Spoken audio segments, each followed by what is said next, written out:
Às vezes as crianças passam mais tempo na escola do que em casa. Por isso os professores são tão importantes para perceber o que acontece na vida delas. Eles são grandes aliados dos pais e dos familiares para entender o que é o TDAH. Mas isso não significa que eles possam dar o diagnóstico.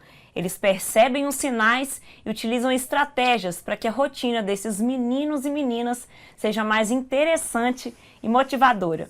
Eu estou aqui com a Inês Azevedo, que é pedagoga e coordenadora do NAP, o Núcleo de Atenção Psicopedagógica do UNEC. Tudo bem, Inês? Tudo bem. A gente já bateu um papão ali nos bastidores, né? Isso. A gente vai falar um pouquinho sobre o TDAH no ambiente escolar, né? Sim. Como que é essa realidade, Inês?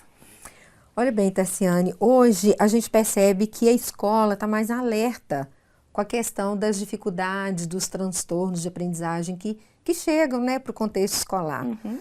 Então, você ouve falar mais, os professores têm falado mais e com mais segurança em alguns casos de TDAH na sala de aula.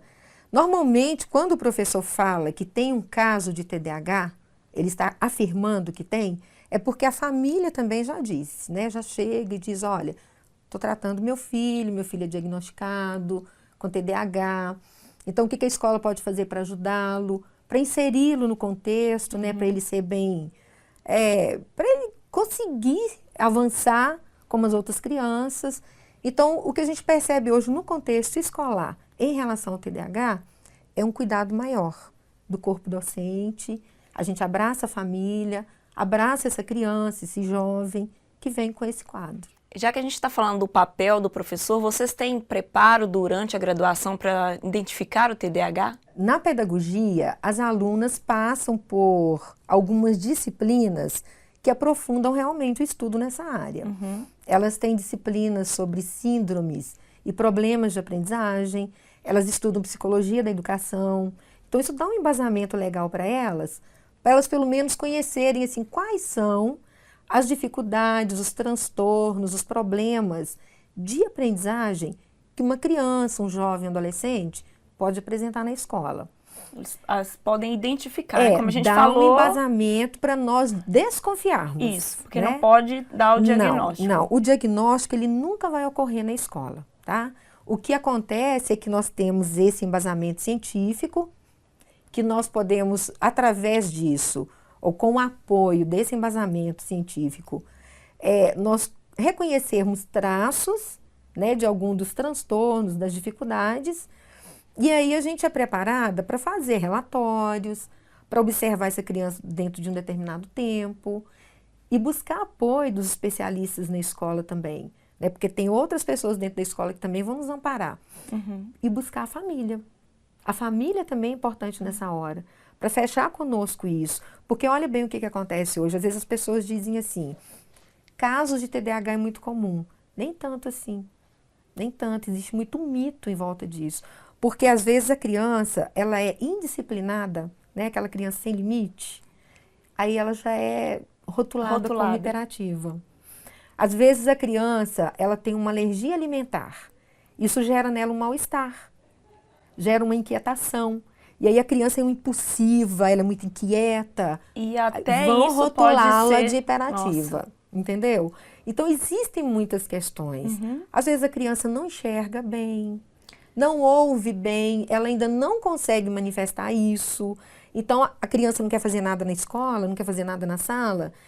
Alguém vai querer rotular essa criança. Então, existe uma série de contextos. Muitos fatores, muitos aspectos que devem ser considerados pelo professor, pelo especialista da escola e pela família, né? Esse conjunto, para depois a gente levar para um especialista da área da saúde e aí fazer um diagnóstico. E quando ela tem o TDAH mesmo, qual que é o comportamento que essa criança apresenta na escola, na sala de aula, né? Tá, então agora a gente está falando de uma criança que é mesmo hiperativa, né? Essa criança, ela é altamente impulsiva, ela é inquieta, é aquela criança que a gente costuma dizer assim, elétrica, né? Tá ligada no 220.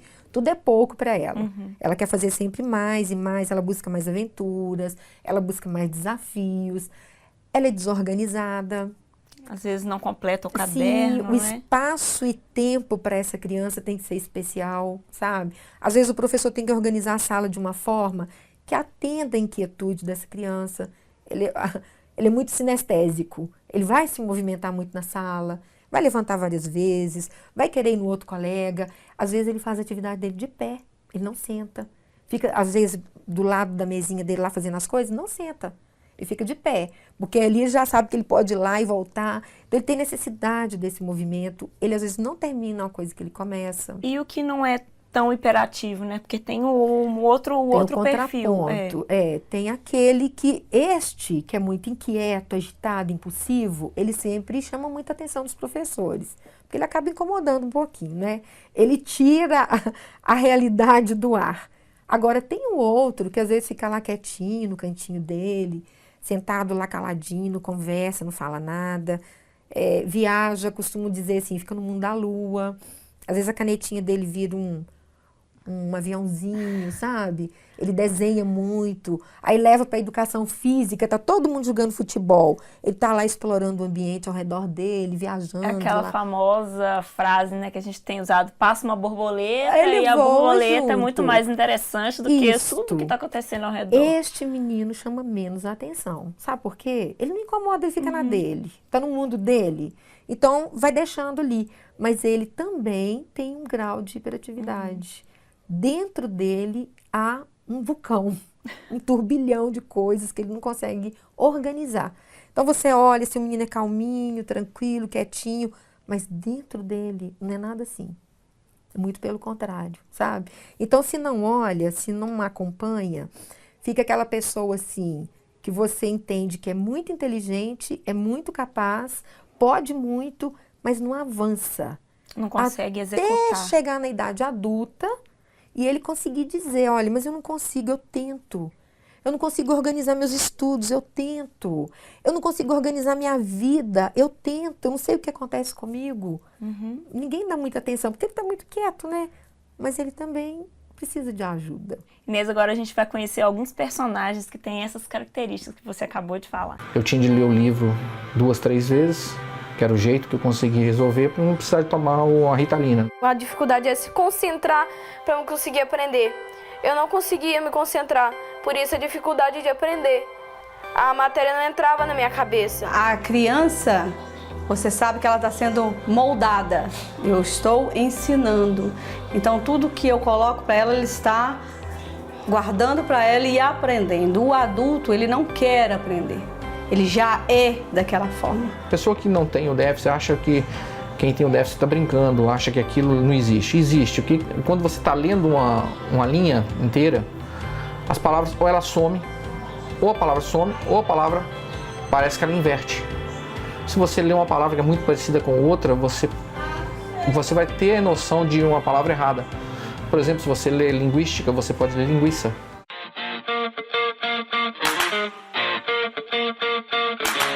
Lidar com o TDAH tem seus caminhos. A família encontrou o dela e o Breno está encontrando o dele. E aí, Breno? Beleza? Bom, tudo bem? Joé. Quantos quilômetros hoje? Saí para fazer aproximadamente hoje 30 quilômetros. 30 quilômetros. Muita coisa, hein? Ouvindo sintomas sobre o déficit de atenção, eu percebi que isso fazia parte da minha vida. Através do esporte eu consegui observar que eu dependo muito mais de ter atenção, né, para executar as atividades a quais eu treino, né? Eu pratico mountain bike, pratico natação, pratico a corrida. Então eu preciso de uma atenção muito grande para estar desenvolvendo os treinos. No mountain bike eu tenho que ter muita atenção, porque são trilhas, né? São caminhos e obstáculos diferentes que eu preciso de uma atenção muito grande para estar executando, transpondo esse caminho. Eu mudei a minha qualidade de vida, né, através do esporte, mudei minhas atitudes com os amigos, em casa mesmo, consigo ser uma pessoa mais calma, né, consigo controlar a minha ansiedade. Sem dúvida, o Breno de hoje é uma pessoa totalmente diferente em questão profissional. Eu também hoje sou muito melhor do que antes.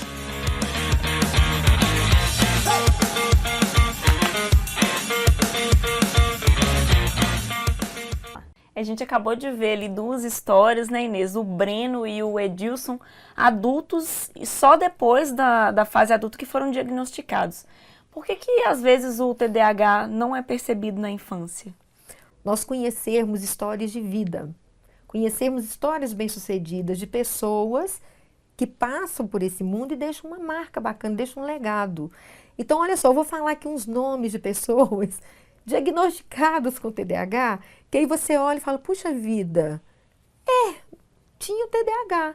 Bill Gates, John Lennon, o Sylvester Stallone, né? Apesar dele ser aquele poderoso lá no filme, ele era um cara que lutava com o TDAH dele. Michael Phelps, né? Que Michael a gente Phelps, comentando. exatamente. Tantos outros que têm problema de TDAH e, no entanto, não fizeram disso uma muleta na vida deles, entendeu? Eles deixaram e nem deixaram legado, de ter uma estão aí vida deixando. normal e bem-sucedida, né? Exatamente, Bastante estão deixando até, né? legado, Então, assim, eu costumo dizer isso para as mães, olha, mire-se nos exemplos. Filha, a gente fala muito filho, porque o TDAH, ele é muito manifestado no masculino, né? Mas existem desafios, né, Inês? Muitos. E quais são os desafios da educação, né, na sala de aula e na escola, para ajudar, né, os alunos que têm TDAH? Então, a gente fala das políticas públicas agora. Até quando a escola vai ser tratada dessa forma, não é? Tudo é julgado para dentro da escola, as mazelas estão lá, mas quem está olhando para essas mazelas, para ajudar? A gente não pode só cobrar do professor, né? O professor também não dá conta de tudo sozinho. Inês, obrigado pela sua participação no programa. Espero que você volte para a gente conversar mais. Muito obrigada, eu que te agradeço, parabenizo vocês pelo programa belíssimo, tá? Muito relevante e estou à disposição. Foi muito bom conversar com você. Obrigada. Muito bom, tá? Se você percebeu alguma dessas características que a gente falou até agora nos seus filhos ou em você mesmo, não saia daí. Daqui a pouco a gente vai falar mais a fundo sobre esse transtorno que está presente em quase 5% da população com a psicóloga Eleonora Carvalho Assis Gamarano.